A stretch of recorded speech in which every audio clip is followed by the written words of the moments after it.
राम राम जी।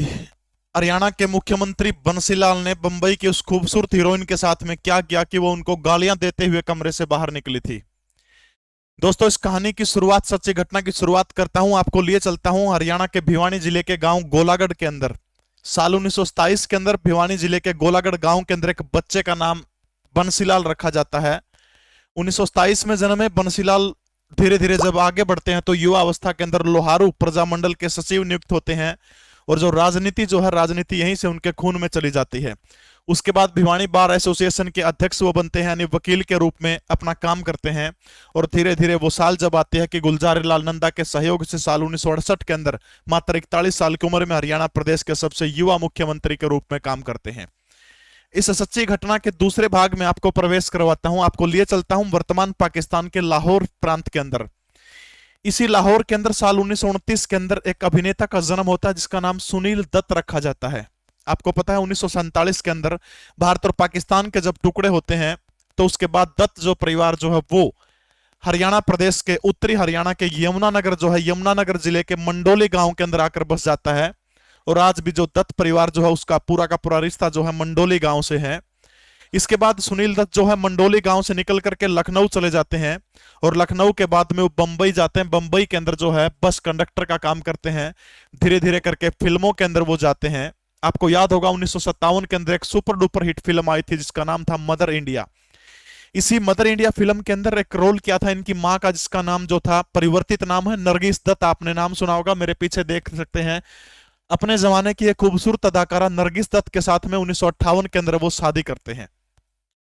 दत्त परिवार जो है इसका यमुनानगर से बेहद गहरा रिश्ता है। शायद वर्तमान समय में संजय दत्त के चाचा जो है वो इसी यमुनानगर के अंदर रहते हैं। अब उस घटना की तरफ लेके चलता हूं आपको कि बंसीलाल को क्यों गाली देते हुए कमरे से बाहर निकलती हैं नरगिस दत्त, यानी संजय दत्त की मां, सुनील दत्त की पत्नी। 1968 के अंदर बंसीलाल हरियाणा प्रदेश के सबसे युवा मुख्यमंत्री बनते हैं। और मुख्यमंत्री बने हुए मात्र 2 साल हुए थे।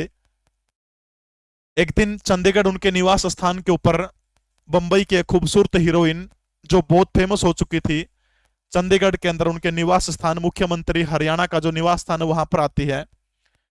प्रधान सचिव जो थे मुख्यमंत्री के, उन्होंने एक संदेशा भेजा बंसीलाल को कि बंबई के एक बहुत खूबसूरत अदाकारा, अपने जमाने की और वर्तमान की खूबसूरत अभिनेत्री, और इनके पति जो है वो वर्तमान समय में कांग्रेस के सांसद हैं बंबई महाराष्ट्र से, वो आपसे मिलना चाहती है। तब चौधरी बंसीलाल ने कहा कि मेरे पास अभी 3 घंटे और लगेंगे मुझे। फाइलों पर वो सिग्नेचर कर रहे थे कि मैं अभी फाइलों के ऊपर साइन कर रहा हूं, 3 घंटे बाद मैं उनसे मिलना चाहूंगा। अब 3 घंटे, 2 ढाई घंटे हुए थे। नरगिस दत्त को यह चीज अच्छी नहीं लगी क्योंकि वो कहां बंबई के अंदर बड़े लेवल के ऊपर थी। वो चली जाती है और जाते समय कमरे से गालियां बकती है कि एक मूर्ख व्यक्ति को हरियाणा प्रदेश का मुख्यमंत्री बना दिया।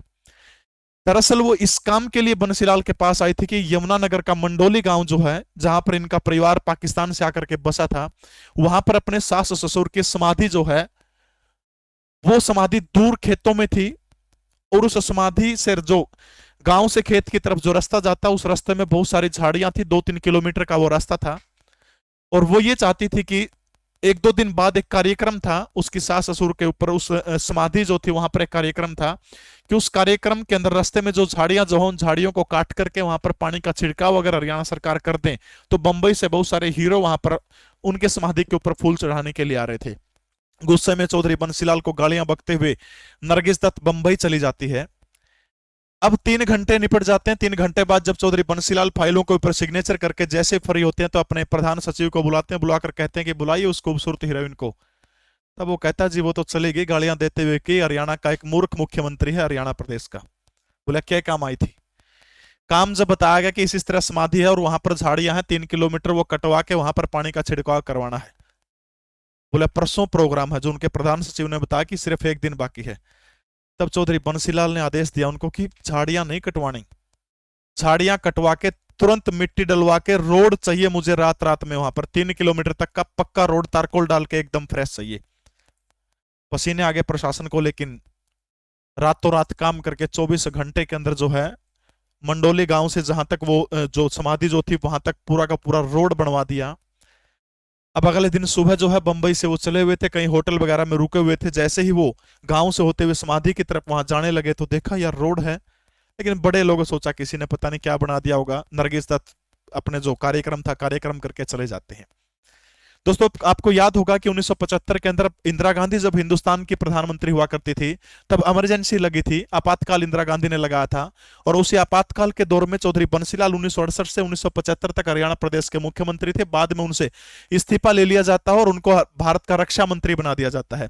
जैसे ही आपातकाल समाप्त होता है उसी के दौरान बंसीलाल को राज्यसभा का सदस्य नियुक्त कर दिया जाता है।